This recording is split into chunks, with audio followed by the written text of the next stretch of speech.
तो कहानी की शुरुआत होती है एक जियाजो नाम की लड़की को दिखाते हुए। जियाजो जब 12 साल की थी तब उसके पिता की मृत्यु हो गई थी, इसलिए वो ऐसी सिचुएशन में अपने बचपन के घर को बेचकर एक दूसरी जगह पर रहने के लिए चली जाती है। इसके बाद कुछ सालों के बाद का सीन दिखाया जाता है और अब जियाजो एक अच्छी जॉब कर रही है, लेकिन अब उसका मकसद है अपने उसी घर को वापस खरीदना जिसमें वो पहले रहती थी, जो उसने बेच दिया था, जो उसके पिता का घर था। लेकिन अभी उसे जितनी सैलरी मिलती है उतनी सैलरी में तो वो अपना खुद का ही खर्चा बहुत मुश्किल से चला पा रही है, इसलिए वो अपनी इस जॉब से बिल्कुल भी खुश नहीं है। इसके बाद हमें एक मिंग नाम के लड़के को दिखाया जाता है जो एक प्रॉपर्टी डिजाइनर का काम करता है। वो अपना बिजनेस स्टार्ट करना चाहता है, इसलिए एक इन्वेस्टर को अपना प्रोजेक्ट डिजाइन दिखा रहा होता है, लेकिन वो इन्वेस्टर उसे इग्नोर करके वहां से चला जाता है। इसके बाद रात होने पर मिंग अपने घर पर आ जाता है, वहीं जियाजो भी अपने घर पर वापस आ जाती है। अब ये दोनों एक ही अपार्टमेंट में रहते हैं और जियाजो के रूम के साथ ही मिंग का भी रूम होता है। लेकिन हैरानगी की बात ये थी कि मिंग यहाँ पर सन 1999 में रहता है और जियाजो 2018 में रहती है। अब आप लोग भी सोच रहे होंगे कि ये दोनों अलग अलग टाइमलाइन में एक ही घर में कैसे रह सकते हैं। आप बस पूरी वीडियो देखते रहो, आगे आपको सब पता चल जाएगा। अब इसके बाद हम देखते हैं कि जियाजो नहा रही होती है और वहीं दूसरी तरफ मिंग कुकिंग कर रहा होता है। वो बर्तन को सिंक में डालकर साफ कर रहा होता है और वहां जियाजो को उसके बाथटब में कुछ मिलता है और मिंग को उसके सिंक में जियाजो की ड्रेस मिलती है। अब ये सब देखकर इन दोनों को कुछ भी समझ में नहीं आता। वो सोचते हैं कि अचानक से उनके घर में ये सब क्या हो रहा है, लेकिन बहुत ज्यादा थक जाने के कारण ये दोनों इसके बारे में ज्यादा नहीं सोचते और बेड पर जाकर सो जाते हैं। इसके बाद अगले दिन सुबह जियाजो मिंग के मुंह पर एक जोर सा चाटा लगाती है। वो दोनों उठकर जब देखती हैं तो उन दोनों के कमरे मिक्स हुए होते हैं और वो कमरा पहले से बड़ा हो गया होता है। अब ये सब देखकर ये दोनों घबरा जाते हैं और जियाजो मिंग को चोर समझकर वहां की चीजों से उसे मारने लगती है और मिंग भी यहाँ वहां भाग रहा होता है और तभी उन्हें समझ में आता है कि उनके दोनों के कमरे मर्ज हो चुके हैं। मिंग अपने कमरे की विंडो से बाहर देखता है तो बाहर बादल छाए होते हैं और वहीं जब जियाजो अपने कमरे से बाहर देखती है तो बहुत तेज धूप होती है। अब मिंग अपने रूम का डोर ओपन करके बाहर जाता है, तब उसे सब कुछ नॉर्मल ही दिखाई देता है क्योंकि वो अभी तक साल 1999 में ही जी रहा है। लेकिन जब जियाजो मिंग के दरवाजे से बाहर देखती है तो वो बहुत ही ज्यादा हैरान हो जाती है क्योंकि वो अब तक तो सन 2018 में जी रही थी, लेकिन उसे बाहर 1999 के कैलेंडर दिखते हैं, इसलिए वो घबरा कर अंदर आ जाती है और फिर डोर को लॉक कर देती है। इसके बाद जब वो अपने कमरे के दरवाजे को खोल कर देखती है तब वो फिर से साल 2018 में आ जाती है। लेकिन यहाँ पर मिंग ये सब देखकर बहुत ही ज्यादा हैरान हो जाता है क्योंकि वो अब तक 1999 में जी रहा था और अब 2018 में टेक्नोलॉजी और भी ज्यादा एडवांस हो गई होती है। इसके बाद ये दोनों घबरा कर अंदर जाकर दोनों दरवाजे बंद कर देते हैं। अब यहाँ पर ये दोनों समझ जाते हैं कि ये दोनों एक ही अपार्टमेंट में अलग अलग टाइमलाइन में जी रहे हैं। जियाजो मिंग के चेहरे पर फिर से चाटा लगाती है। तब मिंग कहता है कि अब क्या हुआ। जियाजो कहती है कि ये एक सपना है या सच, बस ये जानने के लिए मैंने तुम्हें चाटा मारा है। इसके बाद मिंग कहता है कि लड़ने से कुछ नहीं होगा, हमें एक बार एक साथ इन दोनों दरवाजों को ओपन करके देखना चाहिए। अब ये दोनों जाकर अपने अपने साइड वाले डोर को एक साथ खोलने की कोशिश करते हैं, लेकिन उस समय उन दोनों के कमरे फिर से मर्ज होने लगते हैं। अब ये देखकर वो समझ जाते हैं कि इन दोनों दरवाजों को एक साथ नहीं खोला जा सकता। जियाजो को याद आता है कि 1999 में उसके डैड जिंदा थे, इसलिए वो मिंग से कहते कि तुम अपनी साइड का दरवाजा खोलो, मैं तुम्हारी टाइमलाइन में जाना चाहती हूँ क्योंकि वहाँ मुझे मेरे डैड से मिलना है। मिंग मान जाता है। अब 1999 में आते ही जियाजो अपने डैड से मिलने के लिए बहुत खुश है और वो भागकर वहां जा रही होती है, लेकिन वहां पहुंचते ही वो देखती है कि उसके डैड ऑलरेडी 10 साल की जियाजो के साथ खेल रहे हैं। अब ये देखकर जियाजो बहुत इमोशनल हो जाती है और वो उनसे मिलने के लिए उनके पास जाने लगती है, पर तभी अचानक से उनके सराउंडिंग में एक अर्थक्वेक आता है। उसका सर जोर से घूमने लगता है जिसके कारण वो अपने डैड से नहीं मिल पाती, इसलिए वो गुस्सा होकर फिर से अपने अपार्टमेंट में वापस आ जाती है। अब मिंग कहता है कि जैसे मैं तुम्हें मेरी टाइमलाइन में लेकर गया था, क्या तुम वैसे ही मुझे भी अपनी टाइमलाइन में लेकर जा सकती हो। तभी हम देखते हैं कि जियाजो मिंग को एक एडवांस लैपटॉप देती है और उस लैपटॉप को देखकर मिंग बहुत ही ज्यादा सरप्राइज हो जाता है क्योंकि उसकी टाइमलाइन में तो सिर्फ कंप्यूटर ही हुआ करते थे। अब यहाँ पर मिंग खुद को फ्यूचर में देखने के लिए उस लैपटॉप में अपना नाम टाइप करके सर्च करता है, लेकिन तभी उसके भी सराउंडिंग में अर्थक्वेक आने लगता है और उसका भी सर जोर जोर से घूमने लगता है। अब जियाजो यहाँ पर सब समझ जाती है और वो मिंग से कहते हैं कि हम दोनों हमारे पास्ट या फ्यूचर के लोगों से कांटेक्ट नहीं कर सकते। और अगर हमने ऐसा करने की कोशिश की तो इसी तरह से हमारे सराउंडिंग में अर्थक्वेक आने लगेगा और इस तरह से हम दोनों एक साथ डोर ओपन नहीं कर सकते और तुम्हारे डोर को सिर्फ तुम ही ओपन कर सकते हो और तब मैं उसमें से बाहर आ सकती हूँ और मेरे डोर को सिर्फ मैं ही ओपन कर सकती हूँ और तब तुम उससे बाहर आ सकते हो। इस तरह वो विंग को सारी बातें समझाती है। इसके बाद अगले सीन में एक साइंटिस्ट और एक बड़े अमीर बिजनेसमैन को मीटिंग में बातें करते हुए दिखाया जाता है। तब वो साइंटिस्ट कहता है कि हमने टाइमलाइन मशीन को तैयार कर लिया है, लेकिन वो टाइमलाइन मशीन हमारी जगह पर ना आकर इस सिटी में किसी और जगह पर प्लेस हो गई है और अब हमें किसी भी तरह से उस प्लेस को फाइंड करना होगा। लेकिन उस बिजनेसमैन के दिमाग में सिर्फ एक ही बात चल रही होती है कि उस टाइमलाइन मशीन के जरिए ज्यादा से ज्यादा पैसे कैसे कमाए जाएं। मीटिंग खत्म होने के बाद भी बिजनेसमैन का चेहरा हमें नहीं दिखाया जाता। अब रात हो जाती है पर जियाजो और मिंग को नींद नहीं आ रही होती। जियाजो कहती है कि मेरे डैड मुझे छोड़कर ऊपर चले गए, इसीलिए मैं ऐसी सिचुएशन में आ गई हूँ। मुझे जब भी उनकी याद आती है तब मैं उनकी कार की इस की को देख लेती हूँ और लोन ना चुकाने की वजह से मेरा घर भी मेरे हाथ से निकल गया, पर मैं उस घर को किसी भी तरह से वापस खरीद कर रहूंगी। अब इसके बाद सुबह होने पर जियाजो और मिंग अपने अपने टाइमलाइन में ऑफिस के लिए निकल जाते हैं। दरअसल जियाजो को एक अमीर आदमी से शादी करनी होती है और इतना ही नहीं, उसकी एक कंडीशन भी होती है कि उससे शादी करने वाला आदमी अगर उसके घर को वापस खरीद कर देता है तो ही वो उससे शादी करेगी। और इसी कंडीशन के साथ वो कई लोगों को डेट भी करती है, लेकिन उसकी इस कंडीशन को कोई भी नहीं मानता और ऐसे ही चलते चलते उसे एक दिन अमीर आदमी मिल जाता है जो उसकी इस कंडीशन के लिए राजी हो जाता है। लेकिन वो जियाजो से उम्र में काफी बड़ा लगता है और वो बातें भी काफी अजीब तरीके से करता है, लेकिन अमीर होने की वजह से जियाजो उससे शादी करने के लिए तैयार हो जाती है। इसके बाद हम देखते हैं कि वो आदमी कहता है कि कुछ ही समय में मैं तुम्हारा घर खरीद लूंगा और फिर हमें उस घर में हमारे नाम की नेम प्लेट को लगाना होगा, लेकिन उसके लिए कुछ पैसे लगेंगे और ऐसे छोटे मोटे खर्चे के लिए मैं कैश कैरी नहीं करता हूँ। अगर तुम्हारे पास कुछ पैसे हैं तो मुझे दे दो। अब जियाजो उसकी बातों में आकर एटीएम से पैसे निकालकर उसे दे देती है। इसके बाद वो जियाजो से कहता है कि मैं पानी की बोतल लेकर आता हूँ, लेकिन काफी देर हो जाने के बाद भी वो वापस नहीं आता। जियाजो समझ जाते कि वो एक चोर था और वो उसके पैसे लेकर भाग गया, इसलिए जियाजो बहुत ही दुखी होती है। तब पुलिस आकर इन्वेस्टिगेट करने लगती है और जियाजो भी तब तक बैंक के बाहर ही बैठी रहती है। वहाँ दूसरी तरफ मिंग अपने ऑफिस में बैठकर ड्रिंक ले रहा होता है। तब उस रेस्टोरेंट में उस कंपनी का ओनर, उसका मैनेजर जूनी और उसके साथ और एक एम्प्लॉय, ऐसे 3 लोग आते हैं। तब उनसे वो ओनर कहता है कि हमें आगे चलकर और भी बिजनेस करना है और इसके लिए मेरे पास बहुत सारे आइडियाज हैं, और ये कहकर वो वहाँ से चला जाता है। अब उसके जाते ही जूनी उस एम्प्लॉय से कहता है कि उस ओनर को धोखा देकर हम उसके सारे पैसे ले लेंगे और इसके बाद हम उसे बैंक में फंसा देंगे।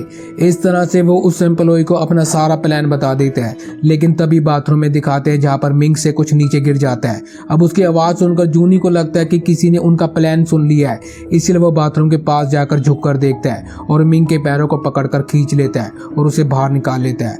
अब मिंग को देखकर वो काफी ज्यादा घबरा जाता है और कहता है कि अच्छा तो मिंग तुम हो, और साथ ही साथ वो ये भी कहता है कि मिंग मैं जानता हूँ कि तुम अपना कोई बिजनेस स्टार्ट करना चाहते हो, लेकिन उसके लिए तुम्हारे पास पैसे नहीं है, पर तुम चिंता ना करो, मैं बैंक से तुम्हारे लिए लोन करवा दूंगा, लेकिन इसके बदले तुमने यहाँ पर जो बातें सुनी है वो किसी और से नहीं कहोगे। मिंग कहता है कि ठीक है, मैं सोच कर बताऊंगा। अब थोड़ी देर बाद जूनी मिंग को अपने कैबिन में बुलाकर कहता है कि मैं तुम्हारे लिए लोन अरेंज क्यों करवाऊं, तुमने तो सिर्फ मेरी बात ही सुनी है, लेकिन तुम्हारे पास इसका कोई भी प्रूफ नहीं है। वो कहता है कि अब मैंने तुम्हें नौकरी से भी निकाल दिया है, इसलिए अब तुम अपने घर जा सकते हो। ये सुनकर मिंग उससे कई बार रिक्वेस्ट करता है और कहता है कि मैं इस बात को किसी और से शेयर नहीं करूंगा, लेकिन प्लीज मुझे नौकरी से ना निकालिए। लेकिन जूनी उसकी एक नहीं सुनता और उसे नौकरी से निकाल देता है। वहीं दूसरी तरफ जियाजो एक ज्वेलरी शॉप में काम करने लगती है।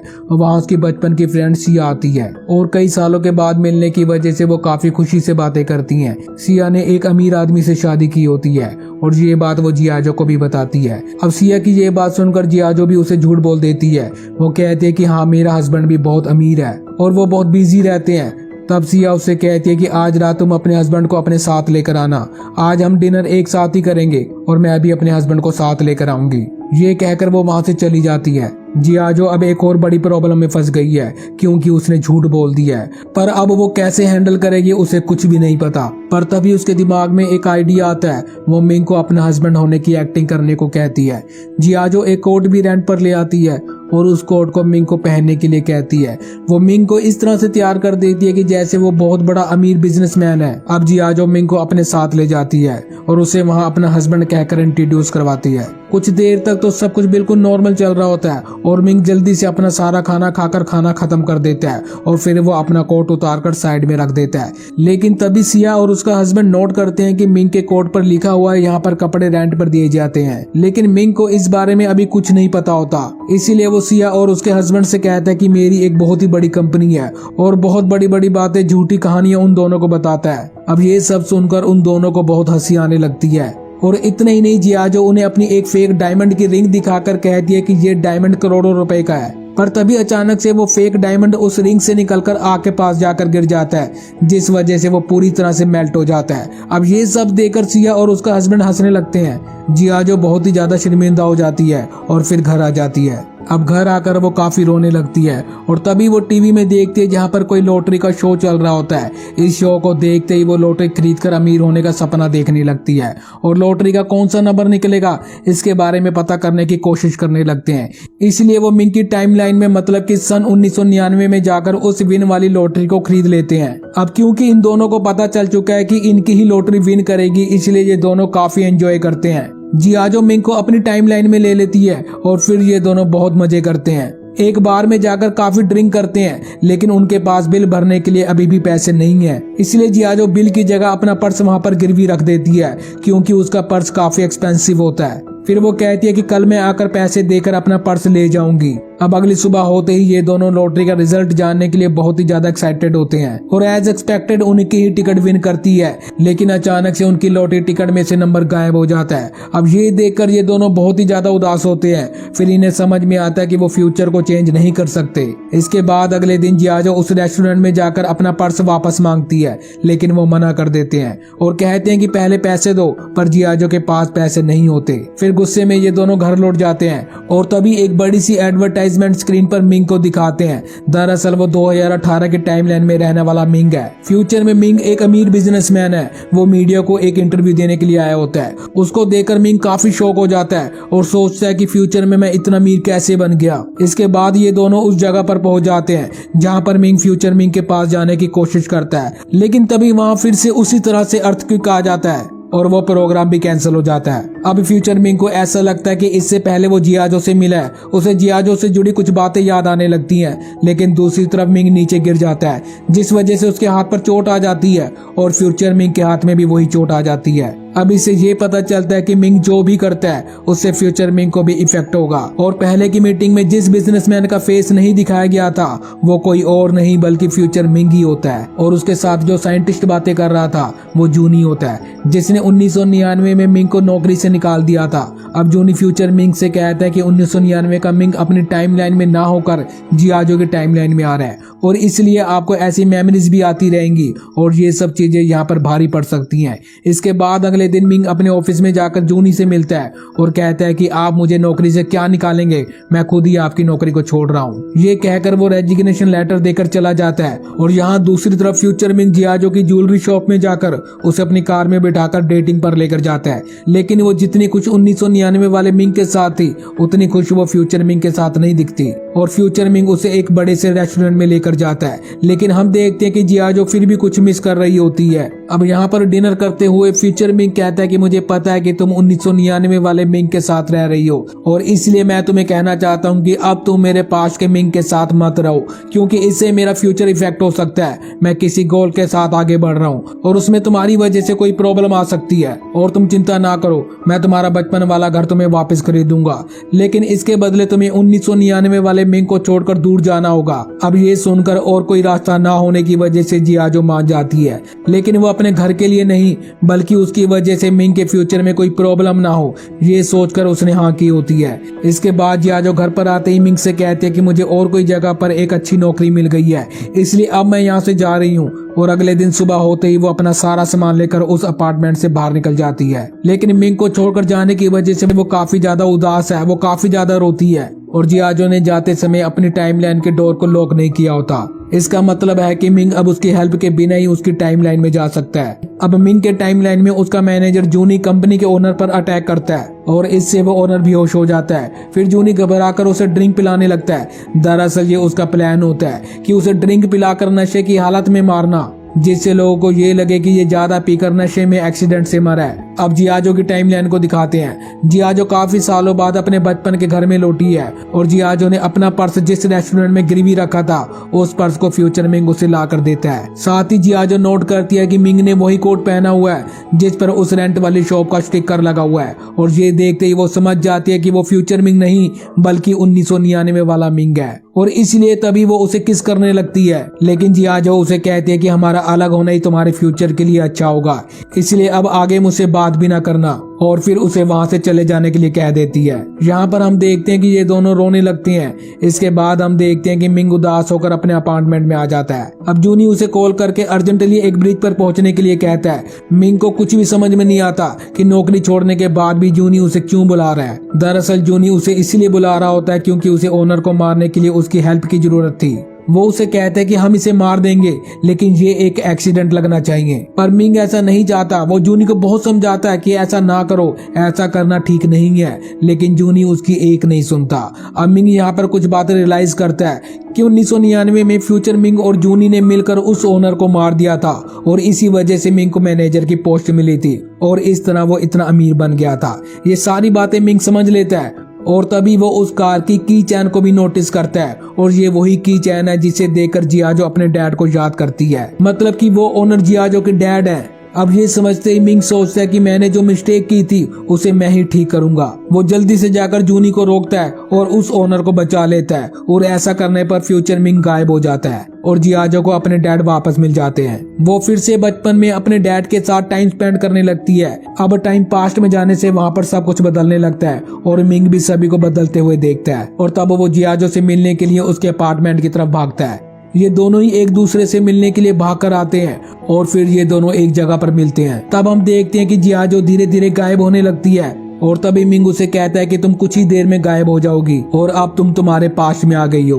तुम उम्र में मुझसे 7 साल छोटी भी हो गई हो। तुम मुझे नहीं जानती लेकिन मैं तुम्हें अच्छी तरह से जानता हूँ। मैं तुम्हारा साथ नहीं छोड़ूंगा और मैं तुमसे मिलने जरूर आऊंगा। इसके बाद फिर धीरे धीरे जियाजो गायब हो जाती है। अब हमें 8 साल के बाद का सीन दिखाया जाता है। जियाजो अपना पसंद का म्यूजिक सुनती हुई उस म्यूजिक की तरफ आ रही होती है और वहां आते हुए मिंग उसे देख लेता है, इसलिए मिंग उसके पास आने लगता है। लेकिन उसके पास आते ही जियाजो उसे एक किक मारती है और गुस्से में कहती है कि क्या तुम चोर हो, इस तरह मेरे पास क्यों आ रहे हो। मिंग सोचने लगता है कि क्या अभी भी इस प्यार को लड़ाई से ही शुरू करना पड़ेगा और इसी के साथ ये कहानी यहीं पर खत्म हो जाती है।